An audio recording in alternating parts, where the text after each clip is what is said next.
Welcome back. Today I'll be sharing a very common scenario-based interview question for SRE roles. What happens when you type www.com in a browser or any popular website in a browser?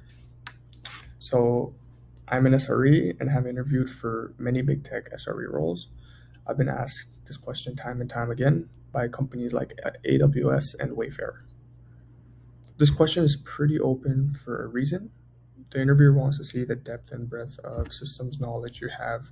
One candidate can be very proficient in his or her knowledge of DNS, whereas another candidate might be more deeply into knowing HTTP. So when I received this question, I noticed that any topic I brought up, say DNS for example, the interviewer would delve really deep into what I know. So, for example, I mentioned DNS resolution happens where google.com is mapping to its matching IP address. The interviewer followed up with how exactly does it find the IP? So the interviewer is really looking for me to delve into routing, how routing works, how IP addressing is resolved, how default gateways are being through. So anyways, I started delving into config files like etc hosts to see if there's a local lookup table where DNS maps to an IP already. So they continued probing to see how much I knew about DNS querying itself. I spoke about how packets get routed to the next hop through the default gateway. So the router will eventually send this packet to the internet service provider, which goes across the internet, finds the IP, and sends a matching IP to google.com back to the user.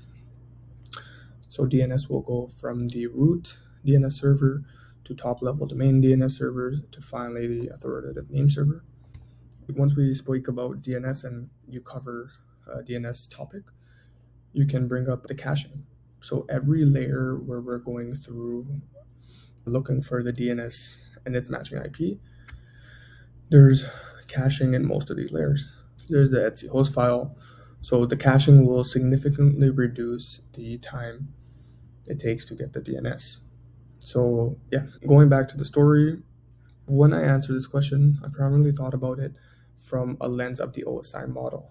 This is a great tip because I was thinking from low level from layer 2. So layer 2 having the ARP protocol to layer 3 with IP addressing and routing protocols, working my way up to the transport protocol. So once we get the IP address from DNS of google.ca 8.8.8.8, we have to bring up the TCP connection that's being established. So focusing on the TCP three-way handshake. This handshake is the core point what the interviewer is looking for. And basically what it is, the TCP handshake synchronizes sequence numbers and confirms both sides. So both client and server side are reachable and ready. So the three-way handshake includes sync flag, sync ACK flag, and the client confirms the ACK. The sync flag is where a client picks a random initial sequence number, remember that, ISN, and sends it to the server. The sync ACK here is where the server acknowledges the client's ISN number and sends its own ISN.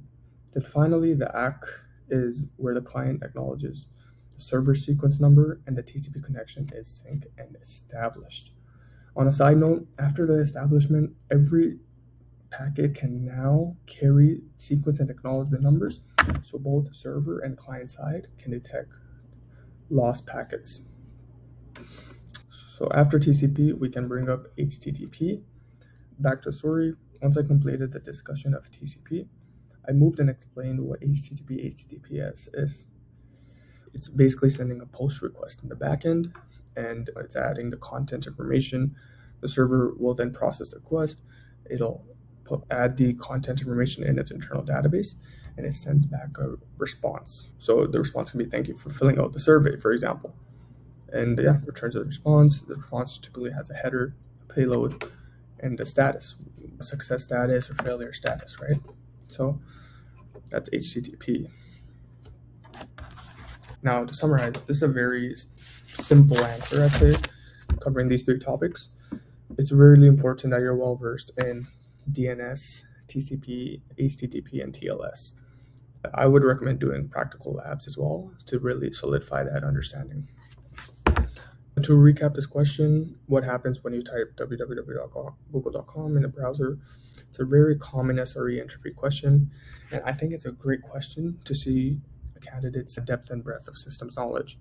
Even if you don't know the answer right now, you're going to build a really good foundation before we delve into tooling like Kubernetes and Terraform. Before any of that, you're going to have a really good internals knowledge studying this first. And yeah, as I said, this is a simplified answer, so you can go much deeper in any of these topics. For example, we bring up networking, you can delve into different routing protocols.